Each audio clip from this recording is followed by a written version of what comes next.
Yes, today we're going to talk a little bit about solution-focused brief family therapy. Um, solution-focused brief family therapy is a future-focused, goal-directed approach to brief therapy that uses questions designed to identify exceptions, times when the problem does not occur or could occur less in the family's real life. Solutions, a description of what life will be like when the problem is gone or resolved, and scales, which are used both to measure the client's current level of progress toward the solution and reveal behaviors needed to achieve or maintain further progress. Okay, so solution focused brief family therapy takes a distinctive postmodern approach whereby therapists dismissed the notion that examining the past was necessary and began to focus on the future. According to this view, the postmodern view, there are no fixed truths or realities. Rather, postmodernists believe that the truth or reality is whatever the client presents. In other words, the postmodern view places the client as the expert, not the therapist. So let's look at some of the key components of this theoretical orientation. When you look at solution-focused models, they have a worldwide appeal among most therapists because of their simple and practical ways of working with people. There are two variants included in solution-focused family therapy. There's solution-focused therapy with families and solution-oriented therapy with families. Let's look at the similarities and the difference between the two models. One of the core similarities is the agreement that a client is never seen as pathological or resistant. Rather, a solution-focused therapist believes that clients possesses the necessary skills and tools to change and make their life better. If they decided that their goal is good for them and what they really want. What sometimes appears as resistance is really the therapist's inability to open the right door to change for the client.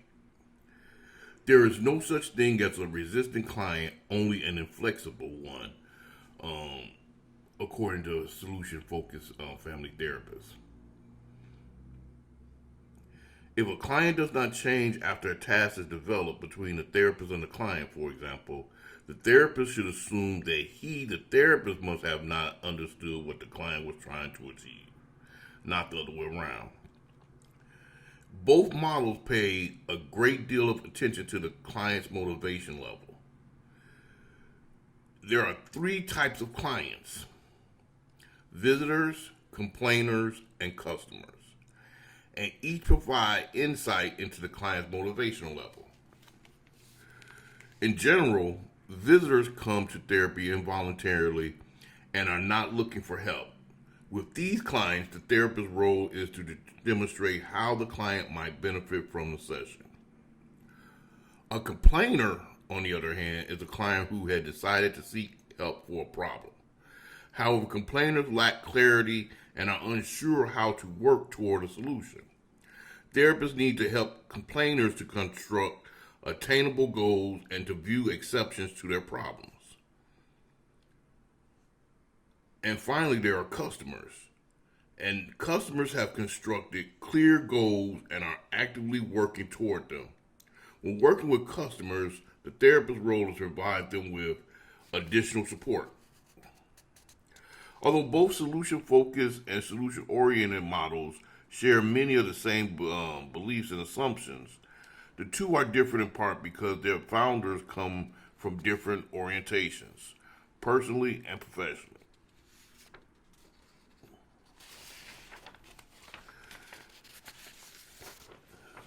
So, what are the theoretical assumptions?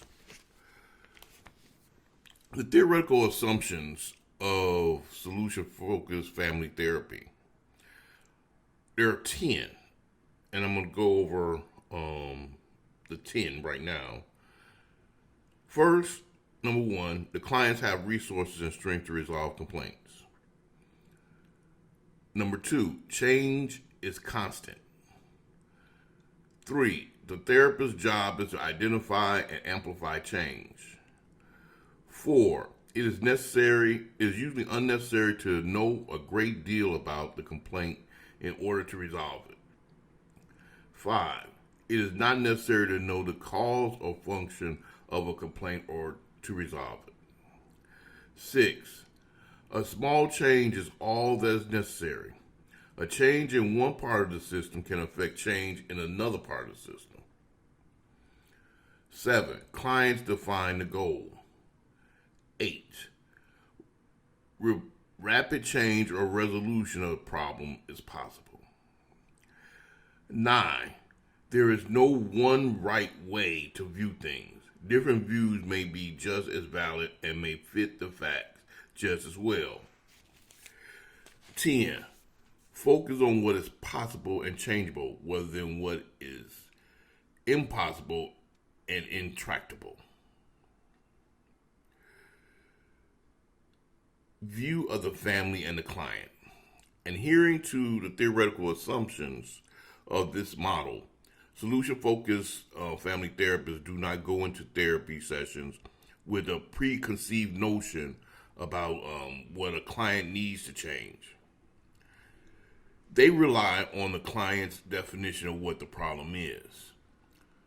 Although this solution-focused family therapy and the therapists do not define problems or families, they do tend to define the context of the problem. View on how change occurs. The first step in guiding clients or the family away from being stuck and toward their goal is to change the way they see the problem. How we look at things influence what we see and what we influence what we do. Therefore, solution-focused family therapists need to help their clients to reconstruct new stories. If the therapist continue to let the client play his or her self-defeating story, it may eventually become a self-fulfilling prophecy. It is also the therapist's job to help clients find exceptions to complaints. Finding an exception helps the client begin believing that change can happen.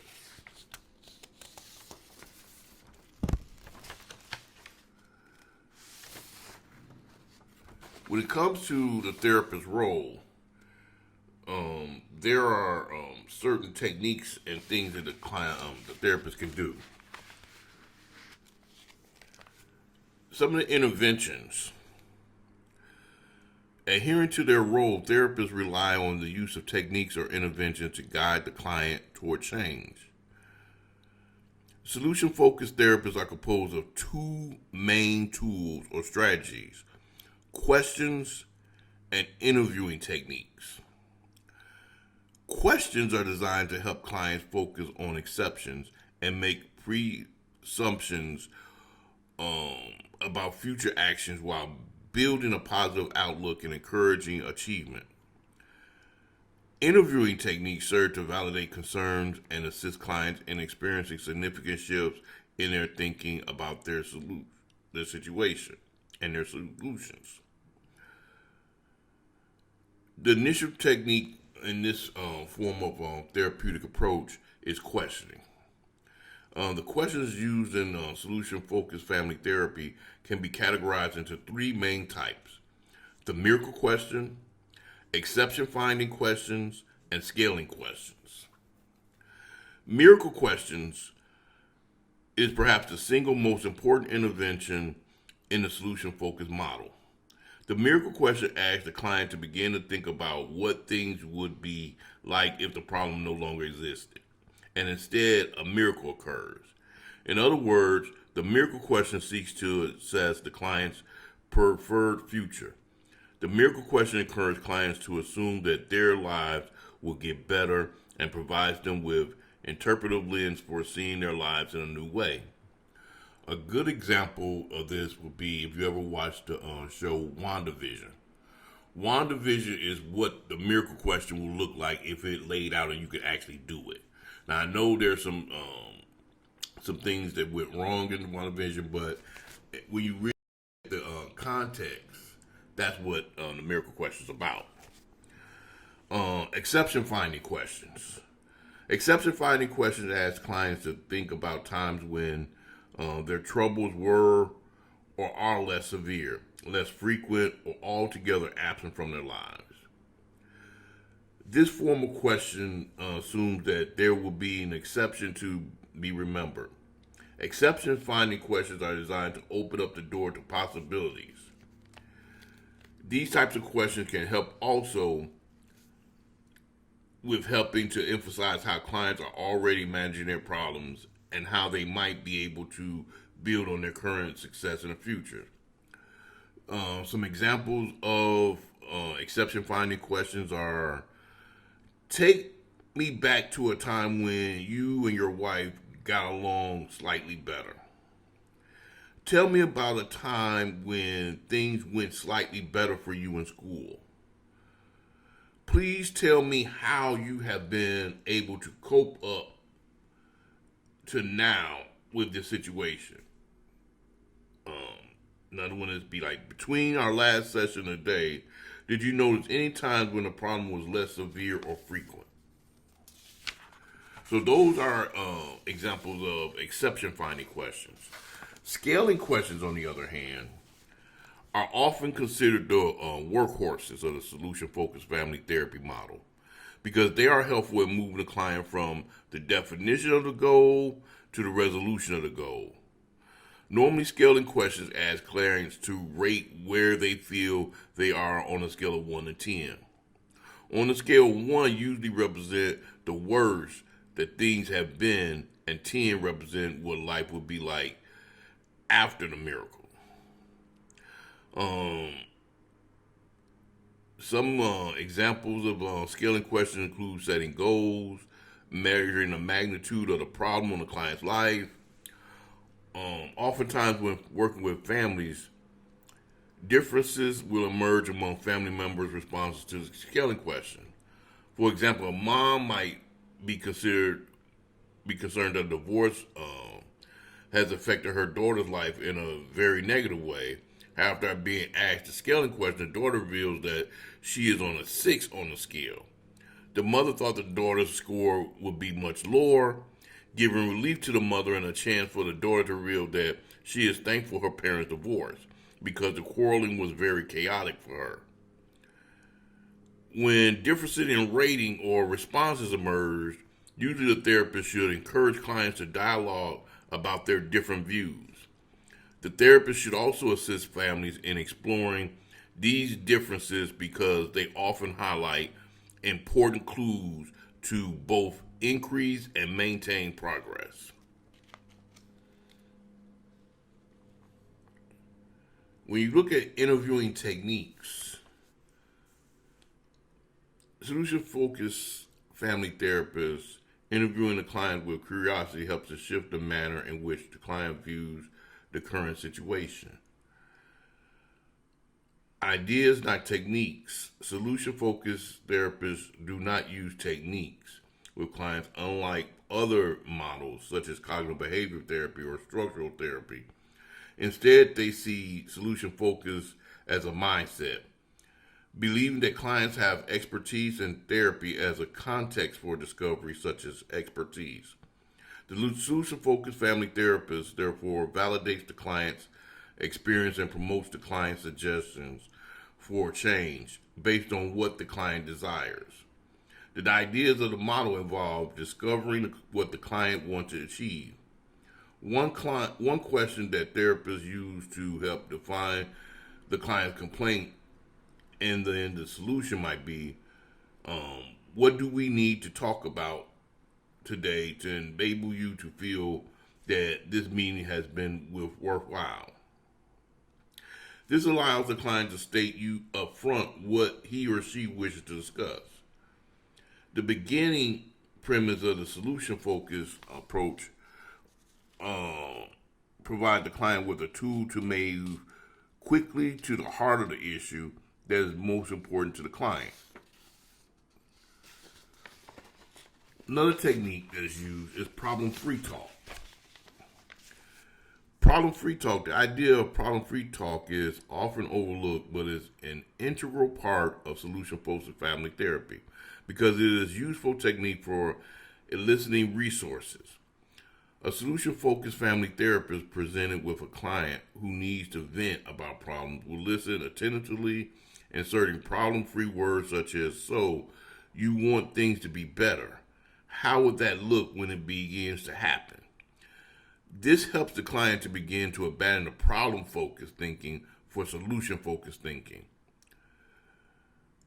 This helps the client into a conversation of what he or she wants versus what they do not want. It is more respectful than jumping too quickly into exception-finding questions and not listening to what the client needs to say. Compliments. Compliments are used in solution-focused family therapy with some degree of restraint.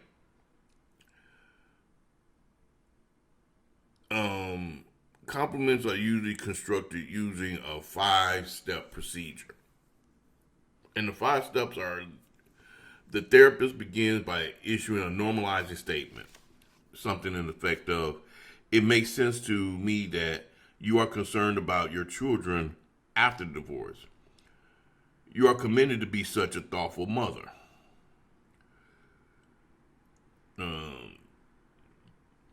Then the therapist follows with restructuring statement. "I wonder what your kids would say to you that you have done recently that has helped them during this time." Third step will be the therapist gives the client an affirmation of competencies. Affirmations draw the client's attention to how personal and social resources can be used to develop solutions. Something to the effect of, "When you think of how you have handled other solutions and situations revolving around the divorce, what would you say your strengths have been?" The fourth step will be a bridging statement. Usually, bridging statements make connections between the suggested next step and what has been previously discussed. Something to the effect of, "Based on what you have told me so far, that you have taken off early from work to be with your kids, help them to call their father at night before bedtime and talk to a colleague for support. What would you suggest doing more of just for the next week?" And then the final step is the homework task. And homework tasks are usually given in the form of a suggestion to notice what is already happening to move the client toward a solution or to carry on and to build on partial successes. Ideally, the homework task should serve to keep the client focusing on exceptions and should only be based on the exceptions.